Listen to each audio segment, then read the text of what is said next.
Many workers, like those in restaurants, are happy with the rise in the minimum wage this week. Some employers are not. Supervisor Nathan Fletcher has big plans for major improvements to county mental health services in the coming year. And San Diego City Beat as we knew it is no more. We'll look at what happened. I'm Mark Sauer. The KPBS Roundtable starts now.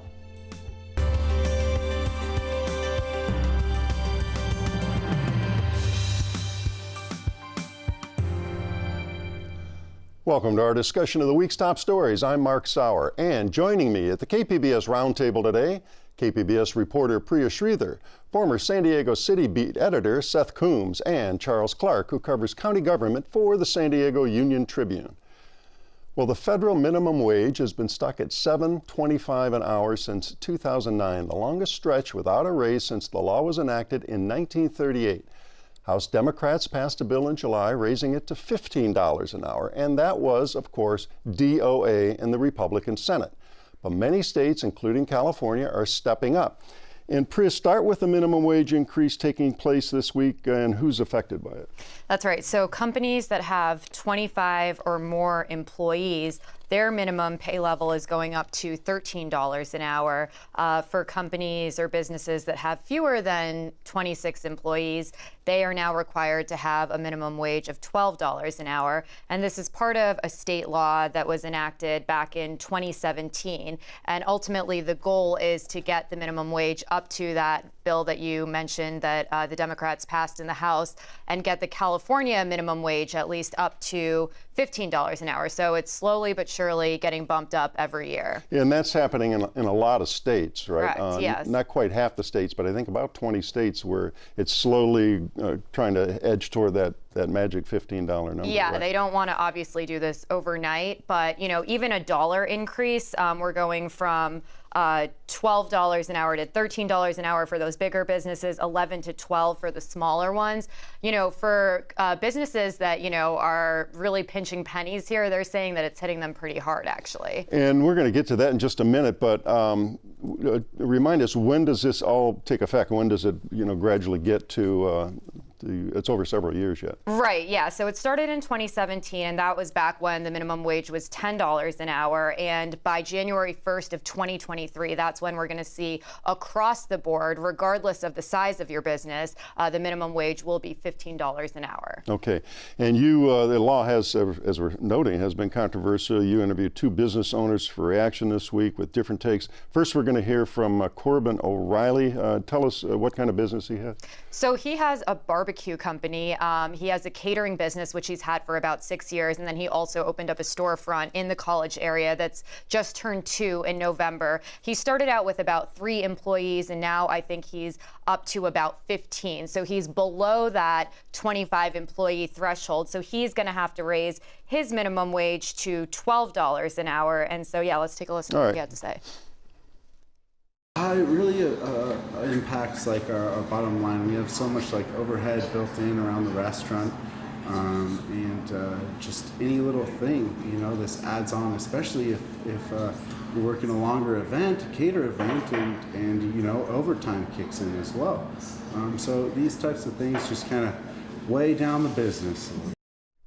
But not all folks feel that way or in the restaurant business. You talked to also the owner of Ponce's Restaurants. Who's he and how's that different from Corbin's? Right. So he owns 2 Mexican restaurants. One is in Kensington, and it's been open for about 50 years. And then they just opened up a second location in northern San Diego. And so all together, so one restaurant has 26 employees, the other one has 31. So either way, they're above that 25 employee threshold. So they're going to have to raise their minimum wage up to $13 an hour. But yeah, he definitely had a different point of view from Corbin. All right, let's hear that. It's going to mean that our employees who make minimum wage get an extra $1 an hour, which is nice because the cost of living in San Diego is really, really high. A lot of folks who work for minimum wage cannot afford to live near where they work. And unfortunately, that includes where I run my restaurants.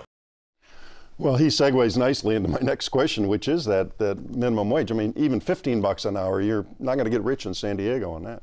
Well, right. Yeah. I mean, we all know the cost of living here is one of the highest in the country. And I think some recent studies, I believe it was MIT's living wage calculator, found that you have to make $14.61 an hour for a single person to make ends meet in California. And then that number goes up for a working couple with 2 children. That number increases to $19.48 each per hour. So obviously that's higher than what the minimum wage is here. But I think what's interesting in, listening to both Corbin and the guy from Ponce's restaurant is that, essentially the guy from the Mexican restaurant is saying that, everyone should make a living wage so that they can afford to live closer to their place of work and be able to afford the cost of living. However, Corbin, on the other hand, is like, I'm just trying to keep my doors open here. And, if I have to increase the minimum wage, then I might have to lay people off. And so that's kind of the debate that we end up seeing on the national level between Democrats and Republicans when it comes to the minimum wage. Right, and I want to get to more of that in a second, but we did talk recently on the roundtable about AB 5, new California law affecting quote, gig workers and forcing employers to pay full-time wages and benefits. And Seth, that impacts many freelance journalists, and how has that impacted cutbacks on at San Diego City Beat, which we'll get to more in Sure. later. That was something that I was fearful about when it was first trying to get through the state legislature. And as we all know, they're trying to basically cut down on gig work and kind of combat the gig economy. So there was a lot of people, it was mainly directed towards Uber and Lyft and rideshare companies like that. So, but unfortunately, the idea is not to shortchange workers. Sure, make absolutely. Make them employees right. as opposed to just having them do these gig jobs right. on the side. And you have people with 3 part-time jobs as opposed to 1 full-time job. Yeah, less pay, so, not full benefits. As far as how it affected journalists, there are a lot of people who are. I'll give you an example. So City Beat did have weekly columnists, right? And they're happy being freelancers. There's one in particular that wrote for multiple myriad publications. So her job is directly affected by that because, again, she has a weekly column at City Beat. That's now capped at, I believe, 32 submissions per year for a publication. So that's it. Yeah, and you're starting to see the impact of it already. There are people, freelance journalists based in California, who are getting these letters from companies that they work for who are based in New York or Arizona or wherever saying, we can no longer use you because right. of this new law. So the law of unintended consequences Yeah. there. And what you were mentioning, Republicans generally don't favor raising the minimum wage. The argument is jobs will be lost, but research shows that that hasn't been the case. There's been a lot of real-time research now in various states. Right, yeah, and actually looking through all of this research in preparation for the show is kind of hurting my brain because there really isn't, there isn't a lot of statistically significant, I guess you can say, research that backs up those Republican claims that, more jobs will be lost if we raise the minimum wage. The Congressional Budget Office did do an analysis recently. They hadn't done one since 2014, and they found that raising the minimum wage to the $15 level, like the Democrats had proposed nationally, would lift the earnings of 27.3 million workers, they said, but lead to approximately 1.3 million jobs lost. However, each of these studies that I looked at, I really tried to, use a magnifying glass here and see, how can you attribute that exactly to the minimum wage raise? And it was really difficult to do that. One, top journal published a report that said that the minimum wage, hadn't destroyed jobs by making workers too expensive. Mm-hmm. So really, it was difficult to find anything that was, in my opinion, scientifically, this is definitely causing jobs to be lost. Right. So I think that's what makes it politically confusing when these... It does seem to be like a situation where it does have pros and cons, right? So, Seattle was one of the first cities that raised their minimum wage. Mm-hmm. And what they're seeing now is a lot more part-time jobs. Mm-hmm. There's not a lot of people who are working 8 hours a day, 5 days a week. So you're starting to see a lot more part-time jobs, but they're getting paid more. And one of the other tricky things is they found that the minimum wage hikes don't, really keep up with inflation or the with San Diego's housing costs, going up 2% a year. Right. Is that minimum wage going to keep up with that? Well, we're out of time on this, but lots of places across the country and lots more empirical data to go through as we move forward. Well, we're going to move on. Democrats have been rarely seen nor heard on the San Diego Board of Supervisors over the past quarter century. But Nathan Fletcher is changing that in a hurry. After winning a seat by 30 points over Republican Bonnie DeManis in 2018, Fletcher made a number of headlines in his rookie year on the board by pushing a progressive agenda. His central issue, a huge investment in mental health services offered by the county. And Charles, this was Fletcher's key message during the campaign. Why is he so passionate about this one? I mean, I think there's obviously a personal level. You just look at his background and how he came up. I know his mother actually worked in shelters and things like that, although that focused more on, spouses of domestic abuse and things like that. But I think more, definitively what he always points to is the severity of the challenges today kind of mandate that we go this direction. We've got to do it because of what's happening in our society in this city and county. Yeah, absolutely. Yeah. Now, there was a big jump in spending on mental health in the budget adopted last year. Break down the specifics. More staff positions, more beds, right? Yeah, absolutely. So, we saw the budget actually bump the Health and Human Services budget 7%. So that bumps it up to about $2.26 billion annually. A lot of that focuses on behavioral health services in particular, where they actually had a huge staffing increase, adding 136 positions, a lot of which are at the Edgemore facility and the county psychiatric hospital. And Fletcher's big project involved the old county-owned building at 3rd Avenue in Hillcrest. Yeah. Tell us about that one. So that was kind of the crown jewel, and I think really probably the biggest thing he points to this year that going forward will make the most lasting difference. He came up with this idea this property was going to essentially be turned into luxury condos, was kind of the plan. And instead what the county has now opted to do is they've partnered with Scripps and UC San Diego, and they're turning this into a regional health hub, regional mental health hub in particular. So they'll add 60 psychiatric beds, a litany of services, and a ton of other things. And a lot of people regard it as the game changer. It's like a $110 million to $115 million facility. And it's unusual because it's a cooperative effort. You've got the county and then you've got these private hospitals involved, right? Yeah, and I think when you talk to a lot of people, that's probably what's the most, encouraging thing about it is, so much of the issues we see now comes from people operating in silos. And here you have a thing where everyone got to the table and they're doing this now going forward. This is a big win because they've generally been very fiscally, the Board of Supervisors has been very fiscally conservative when it comes to that, not only the budget but the reserves that they have on hand. Almost hoarding money. Yeah. I often compared Diane Jacob to Scrooge McDuck many times. So So it's changing. Now, the plans for 2020 regarding mental health initiatives, Fletcher has some other things on tap. Yeah, so when I spoke with him a bit, just kind of recapping the year, just given how active it was and kind of looking ahead, he's like, it continues to be mental health is the #1 priority, which I think will help here is that seems to be the universal agreement among board members. You mentioned Supervisor Jacob, who I know also similarly noted and now is very open about admitting times have changed, we need to do this. I mean, specifically when you look at what Supervisor Fletcher wants to do, he really is looking more at the point of entry, the system. So he talks a lot about how police officers are often the first line called when people are in mental health crisis. He really wants to establish kind of far-reaching mobile outreach teams, as well as add care coordinators who work with a person on an ongoing basis throughout their entirety of their experience in the system, which that would be huge. And then the other big component, which I have a feeling will probably be the most challenging, is data sharing, is getting hospitals, the county sheriff, and all these guys on the same board to share information. So, we see stories on this, we talk about it on shows like this, but I think the residents, they want to see improvements and positive change. And what impacts do you think, if this is all going to work, where we're going to see it in the street level and the neighborhood level? Right, so, I think with these guys, where they'll monitor is, looking at homeless counts, people who are actually receiving services. I think the problem with something like this, and probably part of the reason that it's not an appealing election issue for a lot of people to campaign on is, these are long-term solutions. We really aren't going to see the actual, I think, dramatic change for many, many years. When you talk to Supervisor Fletcher, he talks about, ultimately this is something 20, 30, 40 years down the line you want to look back on and say, wow, we really changed the game here. Incrementally changing human behavior. Yeah, absolutely. That's a long game and a lifelong game.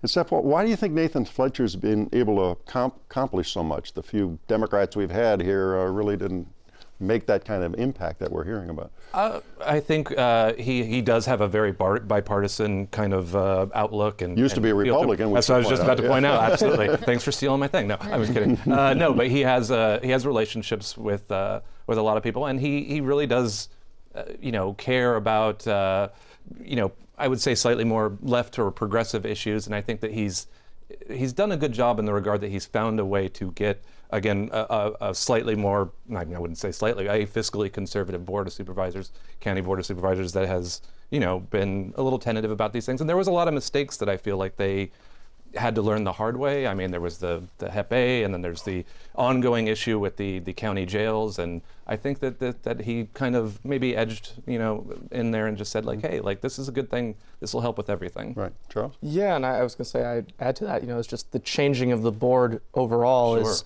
you add term limits, Supervisor Jacobs, Supervisor Cox, they have stuff they want to get done and the time's ticking here. So when they start thinking about their legacy and things, I think that helps make them more active. And then also it can't be understated just the fact that, Fletcher and Jacob in particular hit it off almost instantaneously, I think, to everyone's surprise. Yeah. So. And Fletcher has some other things besides his big push on mental health care. Right, so he took over as chair of MTS just in the last few months, so he'll be, very much in the transit fight and kind of the future over what that's going to look like here in San Diego. He did a lot of things related to the environment, as far as, air pollution standards and things like that, and those will continue to be top issues as well. And then child welfare being one of the biggest that I think we'll probably see more activity on. And the election year coming up, we're going to see some more change on the board? We will. So, definitively 2 seats will change because 2 supervisors are termed out. Supervisor Cox will leave his seat in the South Bay. That seat's going to go to a Democrat. Then Diane Jacob will leave her seat Another in East County. Republican, yeah. Yes, and that'll probably be Republican again. Right. And that kind of leaves, the big seat being Supervisor Kristen Gaspar, and there's already millions, a lot of money being poured in, in the fight over that The seat. swing seat. Completely different, though, from just a few I'm very years ago. curious as to see how Kristen Gaspar sort of pivots back to, a more centrist kind of outlook as opposed to when she was running for the House of Representatives, when she was a little bit more go Trump kind of. Yeah. And I think it's kind of interesting because, the sense I'm kind of getting is that she's just frankly not. I think a lot of people, they look at it, you talk to the union guys or whatever, and it's like, look, all that's out there. It happened. Yes. She can't run from it. And I think instead for her, it's, trying to focus more on those pocketbook issues. Obviously, she was really involved in the Sandag transit fight. I think things like that are probably where you'll see her focus a lot more and try to skew away from the national conversation. Well, as we've said before, the city government tends to get a lot of the spotlight and all, but counties got more money, bigger, and spotlight may be shifting this year. We'll see. Well, we're going to move on. Our next story, sadly, is hardly news. 2019 saw the further erosion of local newspapers in America. It's a trend that's been accelerating for almost 20 years since the newspaper revenue model was smashed by the internet. Local papers still do vital reporting. The exposure of Jeffrey Epstein's sex crimes by the Miami Herald is a powerful example. But the demise of local coverage continues with a local example in San Diego City Beat. And Seth, this story, of course, is personal for you. Start with the sale of City Beat a few months back and what that meant for you and your colleagues.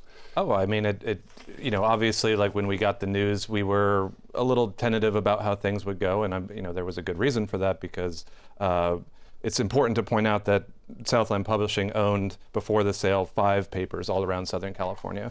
When it was sold to a Tempe-based company, we were a little worried, and then the axe came down about a month later, and I was let go along with a host of other writers and editors across all the papers in Southern California. And it was personal because it hurt and it was not cool. And how would you characterize City Beat and the tradition of City Beat in recent years in the coverage? It's a progressive left-leaning, somewhat alt-weekly. I sometimes skew away from the word alt these days, the prefix alt, because it has the alt-right and stuff like that. But it's it was always something that like we were covering the stories that hopefully you might see. Again, when it comes to arts, politics, music, whatever, we were covering those things before, the UT maybe caught on to them or whatever. And that's no offense to the UT, they did great work, but we were just, that was what we wanted to cover, the people in the stories that people weren't covering. And more edgy, maybe more subjective, and a little more cutting-edge insider view. That's what you were saying. Yeah, absolutely, more irreverent as well, and humorous at times, as far as like when all the coverage, politics, arts, whatever the case may be, we wanted to have an edge. In the situation now, how would you characterize that publication now? Though the name is the same. I mean, the name is the same, and that's basically it. I mean, that's all I can say is that like there's no political coverage anymore. Most of the content is farmed out of their base in Arizona. The office has since closed in North Park. I think they have a small, tiny little office in Mission Valley somewhere. Who's there? Not sure. There's only basically one person left locally on staff. Everybody else has either been let go or left. So completely different, as Yeah. we're saying, for what it was. And explain just personally what it meant to be part of a weekly with that tradition of casting a critical eye and kind of a muckraking, and it goes a long tradition in journalism, goes back to the 1800s at least. I mean, personally, like, Pamphleteers, yeah. if you want to get that far back. Yeah, I mean, since it began in, I believe, 2002, I moved here in 2000 and I was in school, and I saw that weekly. I picked it up, and you know, this is discounting all the multiple national awards they won for, you know, their coverage, their investigative journalism, their arts coverage. I saw it and I loved it, and I wanted to write for it. You know, personally, like, it's tragic to me because I was so invested in it. I, you know, yeah, I mean, I tell this story about, you know, how I saw the music editor at the Casbah, and I approached him and said, I want to write for you. And, you know, after that, you know, over the years, I moved up, and then I left a few times and came back. And But that was the nature of the beast. Yeah, right? exactly. Not a And- conventional job with a big city paper that Right. a lot of us went through. Yeah, absolutely. And you point out something that, like, this is an ongoing trend in the news business, in the journalism business. So when something like this happens, it's not surprising, but because it has changed so drastically, because as you know, as I feared that they were going to start not doing local coverage, and like they do little events coverage and things like that, but you know, to not have like a local staff, to not have you know that kind of commitment to investigative journalism and arts coverage, it's a tragedy. Well, as we said at the open here, it's a trend that stretches across American journalism. We got a soundbite here from a veteran journalist, Charles Sennett, recently on the PBS NewsHour. He's now founder, CEO of the Ground Truth Project. That's a nonprofit media organization, trains and places reporters in local newsrooms. Let's hear that. When we lose 30,000 reporting jobs, as we have in the last 10 years, what we lose is an ability for us to have a shared set of facts on a local level, and for us to have a civic debate on a local level. And I think we're really seeing a fraying of communities as a result. Well, as he points out, Seth, we've just lost something. San Diego has lost something here, and it's maybe not noted in the first day or the first week, but as time goes on, this voice is silent now. Right. It's also worth pointing out that they recently switched over website companies, and in the process of that, they expunged or got rid of the vast majority of content from the past, 2 decades. So the archives isn't readily available anymore. It's not available anymore. Like if you were to look up, like Kelly Davis, for example, and Dave Rowland did amazing Been on work this when show, they were both there. of them, yeah. I know, exactly. Yeah. So like, just recently. So their work that they did, the award-winning work that they did there is no longer, you can't find it anymore. You get a 404 error page. And then, but I should point out that there are a number of organizations that have reached out to us personally to try and help us recover some of that content. And Charles, I want to turn to the situation at the Union Tribune. I should say I was there 27 years as an editor and reporter. It's about 12 years ago now that I took a buyout, a lot of buyouts and layoffs over the years. We've had several different owners since then, but things seem to have stabilized now. Tell us about the owner and your sister paper, the Los Angeles Times, and what's going on. Right. So we were acquired by Dr. Patrick Soon-Chung about it was a year, 2 years ago now. It's flown by. But I think the immediate thing you started to see was obviously the cuts kind of came to an end. We've actually been hiring people. I know I was one of the first. Actually, I think if you look at our watchdog and kind of politics team, 3 of us immediately came on when, in the 3 or 4 months after he acquired the paper. Filling openings plus adding a few new positions. Exactly. And then, we've also added a few more positions. I mean, it's not like the massive growth you've seen at the LA Times where they're just hiring people nonstop. But it definitely, I think, adds a bit of security, in a sense that, you kind of have this direction going forward. And then I think the one thing I'd like to add, just because I know Seth brought it up earlier, is, I don't think it can be stated enough how damaging it is when you do lose local papers. I mean, like the UT is a big organization, but the fact is we all supplement each other and we all, make up for blind spots that aren't there, and we cover communities that otherwise aren't seen. So, whether it was City Beat or The Voice or iNewsSource or KPBS, or the UT, it's important that people, buy in. Well, we should note that the staff is still a big American paper in a big American city, excuse me, but staff is down really hundreds of folks since, say, 15 years ago when a lot of us were there. Right, yeah. I mean, if you even look at my position, I'm the county government reporter and the politics reporter. Those two could very easily be separate. And used to be separate jobs. Absolutely, yeah. All right, short time left.